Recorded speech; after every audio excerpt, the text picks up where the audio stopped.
Hey guys, welcome to another episode of Rebuild It. This week we continue on with the reassembly of the Duramax. There's lots of pieces and parts we've got to put on. Hopefully they all work, so let's not waste any time. Let's get started.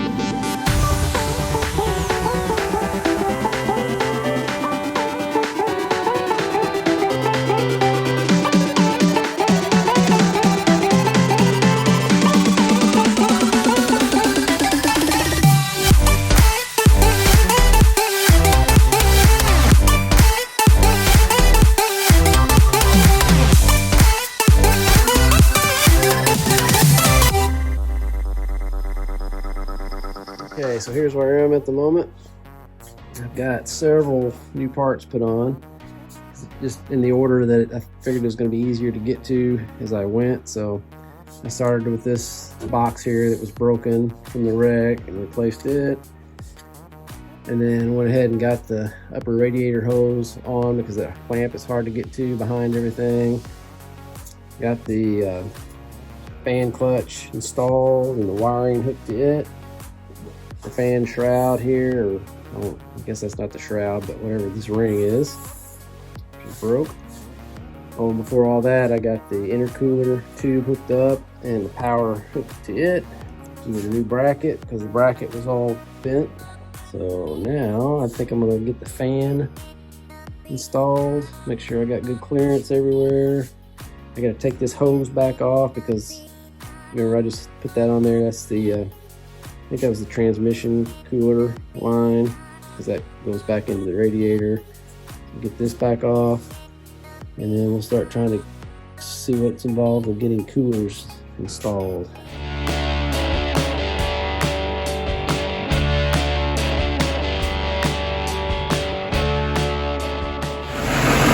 Alright, so I've got it running and everything looks like it's going smoothly. I don't see any vibrations or hear any weird noises.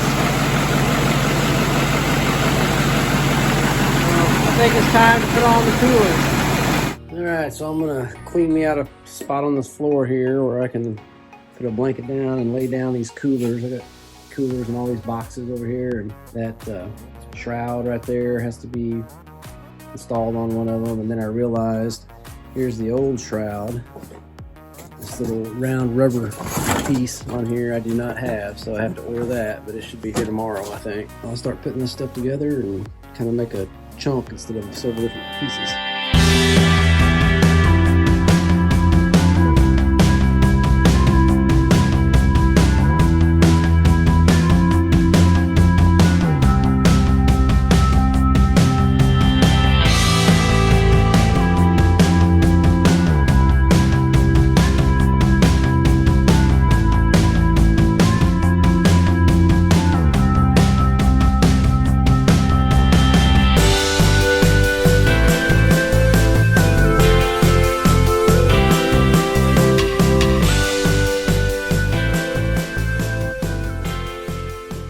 Okay, so let me explain what happened.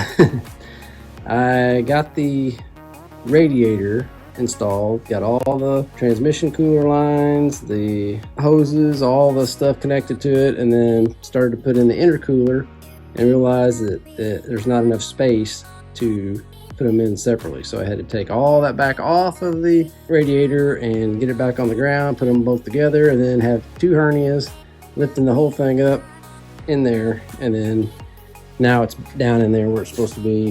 It's in its little holes down at the bottom. So now I've got to reconnect everything again. Upper radiator hose and the this lower radiator hose, which is really hard to get to, and all that. And then this is my AC lines, which our condenser goes on the front of this, and this thing is supposed to bend around and go into it straight. So I don't know how that's going to really work. So let's get all the rest of this buttoned up and then see how that thing hooks up.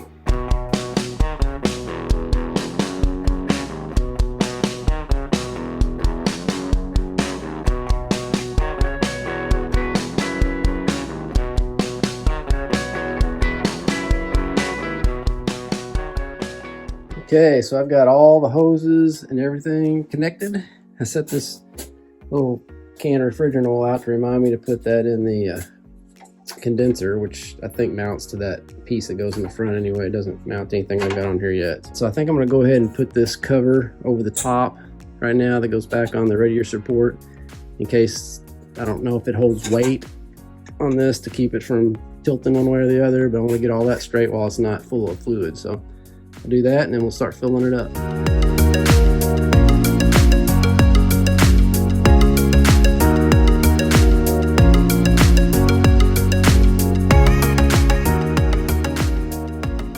Alright, so I went ahead and since I found out that this condenser is connected to this top piece here, see there's a bolt that holds that in, and so I went ahead and put my oil in there, that refrigerant oil. It's supposed to have an ounce. I put that in. I'll connect it when it's time for that, and I'll run a vacuum on the system and make sure that all these lines are not got some kind of leak in them, because anytime there's a hit, there's a chance of any of these connections getting a leak. So I can still get these out before I put this fender on if I need to. So I want to do that vacuum before we put the fender on. But I have everything else connected. I'm leaving this line right here off so I can to let air out of the system while I'm filling it up. And as far as I know, it's ready to start filling. So we'll do half distilled water and half antifreeze, full concentrate. All right, so I have filled on this radiator and intercooler. I got 4.5 gallons in there. I think it's supposed to take about 8, but I don't know how much was already in the block. I don't know how much the block holds. I've got the reservoir is full and it was bubbling, air, letting air back out through this hose here, which I've got reconnected now. Had the heat on full blast in the cab, and it was hot air coming out, and this is warm. I went ahead and connected my refrigerant to the condenser, and I'm going to go ahead and I got a Schrager valve is up here, and then another one is over there somewhere. I'll hook up my vacuum pump to that and start sucking a vacuum out of there and see if we've got any lines that are bad.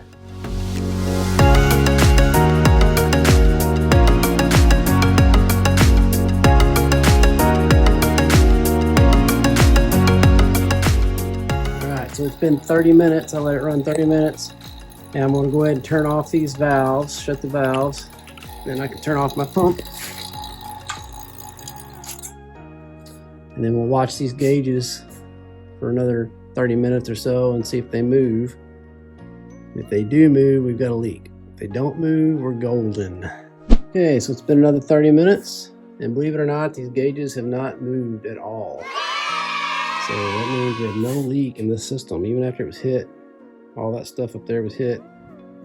Not hard enough to break anything, I guess, on the lines anyway. I guess they're flexible enough to take it. So now we're gonna go run to the store and grab some R134 refrigerant.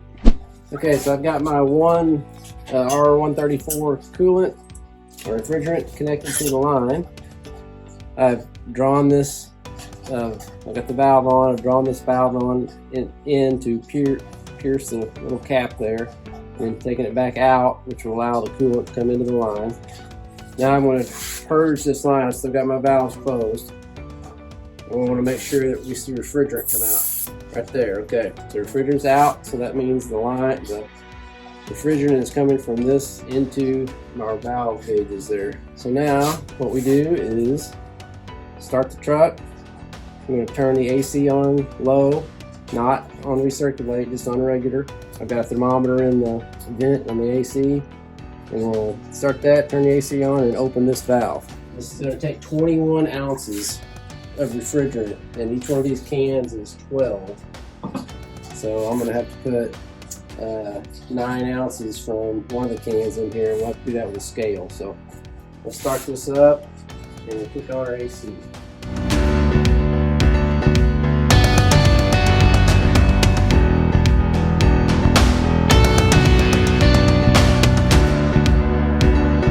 Alright, so as you can see, I guess you can see that on the scale. I got it down to like 12.7 ounces or something like that. So there's still a little bit left of refrigerant in that can. But my system's now full, so I'm going to take these valves off. I'm gonna loosen them up so I can shut the Schrader valve. The system will be closed. So our system is full. And all we gotta do is just put our little caps back on. I'm done with that. And I checked and I think it was about 48 degrees or so coming out of the bit in there when we did it. So that part's finished. Now, the only light I have on the dash has to do with, it says I have a low coolant. And that was when this was completely full and the system was running, everything's full. The sensor to the coolant tank is right here. And when you Google that about a 2019 Chevy Duramax, that is a major fail point, that right there. Like with tanks full and everything working fine, these things go out all the time. So the only way to fix that is to replace this little tank. So I'm not going to put this fender on yet. I've got a tank ordered because it's going to be so much easier to put that on with this fender off, because I just have to take the battery off, and this, I think there's one bolt and that slides out and we'll replace it. But yeah, those things fail all the time, so go ahead and replace that while I'm that far. But for now, I think I'm going to go ahead and jump over to this side and try to get this fender installed. So I'm going to take that battery off because of the weight that's just holding it down, and then we'll get that weight off of there, and then we'll see what's involved in getting this thing lifted up enough to get the fender in there, and then get all this box mounted back on it and all that. Now, before I put that fender on, I just realized I still got this big piece to go across the front here. I might as well go ahead and put that on in case it's going to be an issue with the fender going on top of it or not. I don't remember how that goes right here, so I don't think that affects the fender, but might as well go ahead and put it on. We have to put it on anyway. So.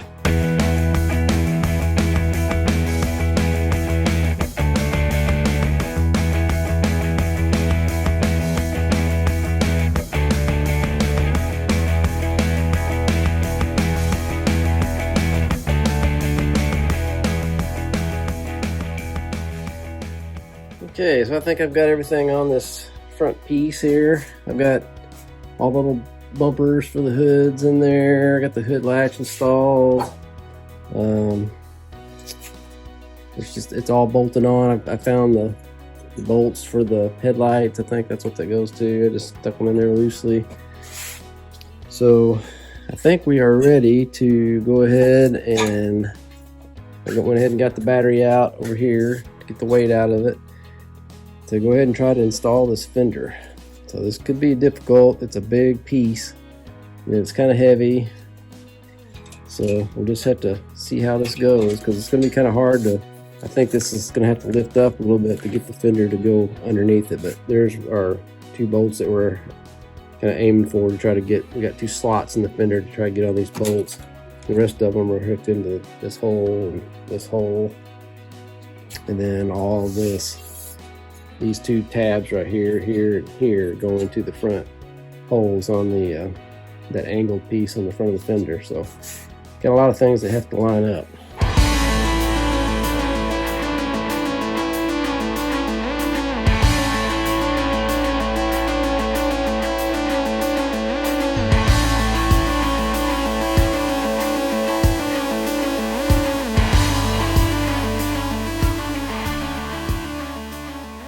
Woo! Finally got that thing on there. You can see I was jumping around up and down underneath all over like a spider monkey on that thing. So I've got it all bolted in. Everything's where it should be. The gap looked good. Got all the stuff in here bolted where it goes. Braces on. All that stuff. Very tight quarters in here with this truck. Every time I move, I trip over something. Anyway, this looks really good. So now I gotta wait until I get that coolant reservoir, like I said earlier, in, which should be tomorrow, before I can do this other fender, because I want to be able to get it to all that. I did have another light on the dash that said I need to change the fuel filter, so I picked up one of those right here. So I'll show you how to do that, which should be easy. Might as well get that done while we're waiting. Just went underneath the truck. It's located like right in here on the driver's side. And here it is, the housing. It takes a 36mm socket to get it off. It's plastic, which was probably not a good idea. So I'm sure these parts of the hex nut on there will probably round off over time, but there's the old filter, and man, it looks black. I'm not sure how it's supposed to look and how long it's been since they've changed it, but say it definitely needs it. Okay, so there's our old filter off. Here's our new one on with the new O-ring. And I'll get over here and try to find the other O-ring. So you can see that blue O-ring on there. That's the one we gotta get off, replace it. Look at the size of that dry shaft. That thing is huge. I mean, gigantic. All right, so I'm gonna go ahead and switch these O-rings out and then we'll reinstall this.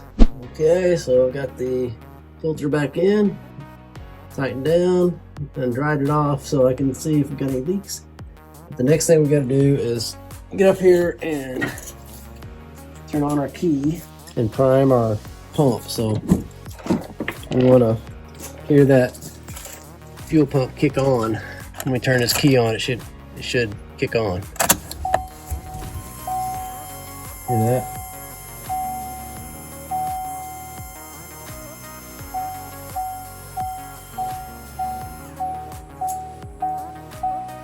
Okay, I'm gonna shut it back off.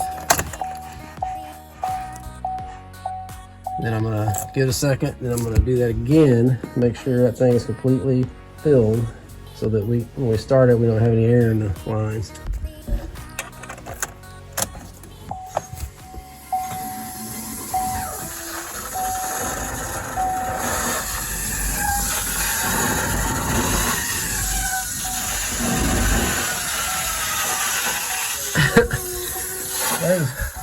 Sounds like there's lots of air in the lines.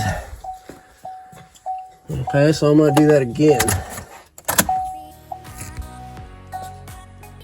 Okay, didn't hear anything, do anything weird that time.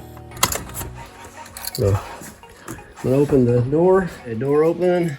Now let's start it up.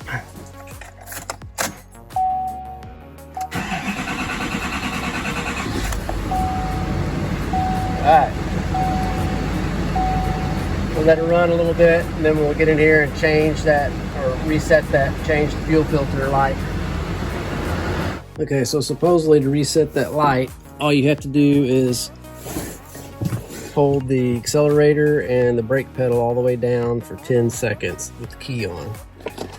So let's turn our key on. All right, ready? 1, 2, 3, 4, 5, 6, 7, 8, 9, 10.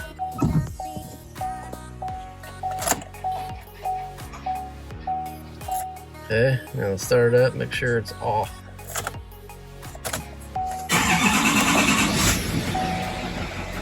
Alright, so we still got the coolant light, but we don't have the fuel filter light anymore. And when the tank comes in, we'll switch that out, and hopefully that light will be off. But I don't have any other lights on in here, no check engine light, nothing. So that's awesome. Alright, so now we've got the fuel filter changed. Let's take care of the other light, which is this antifreeze reservoir, which I just got in. So let's say we go ahead and get this battery removed, and then it'll give us some room to work this. Most people have this fender on here when they're trying to take this off, so it's gonna be a lot easier for me, I think, once we take this sensor off, and then just once we get it unbolted, slide the whole thing out, and I think we can just take this off right here and just tilt it sideways and just pour it out. Most people have to use some kind of suction thing to get all the antifreeze out, but hopefully we can just pour it.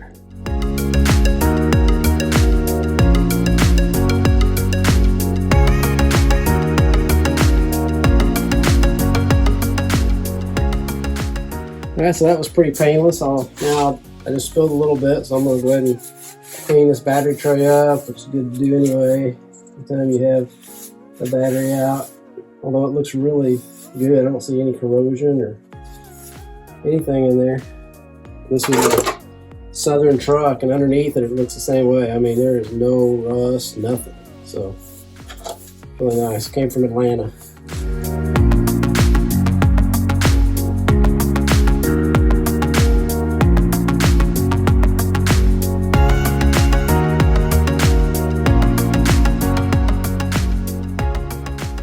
Alright, so we've got our tank switched around. Everything's back in, hooked back up. That took about 30 minutes, but mainly because I had that fender off. It would have taken a lot longer and been harder if I didn't have the fender off, just because of the draining. But now let's start it up, see if our message has gone away.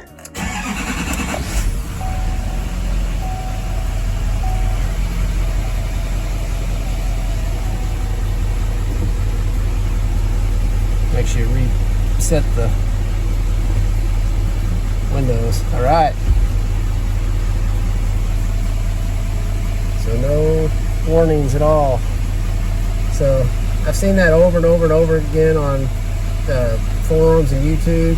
I guess those sensors in those tanks were just like 80% bad. So I guess we just had one of them. So now we got all good lights. All right, one thing I want to do real quick too before I put this fender on is up here on the front, notice our front frame horn. This is on the driver's side. Notice how we have a line is parallel to this. We got an even gap there. You look over here on this one, we are pushed in a little bit on this outside. So I want to take this out to my frame pulling tree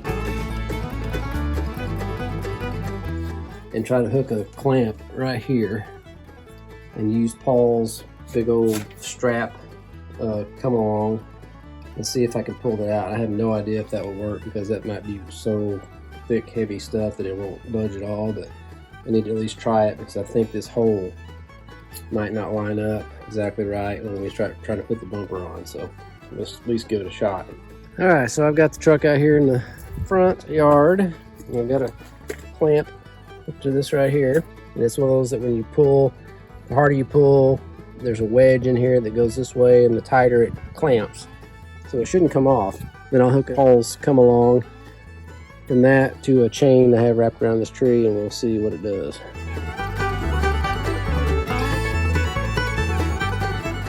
All right, so I was pulling the truck. I should have done it down there where I was pulling the truck uphill, because I was able to pull the whole truck with the brakes on with this thing. But check it out. It's really close. Now I don't know what's going to happen when I release the pressure. It might just go right back to where it was, but there's no way. Usually when you do a pull, after you pull it and get it where you want it, you beat around on it and try to do stress relief on the steel, and it kind of makes it hold where it was. And there's nowhere to hit that really where it was bent back up in here. So let's just see what it does when I release it. Okay, I'm going to release it. See if it goes back.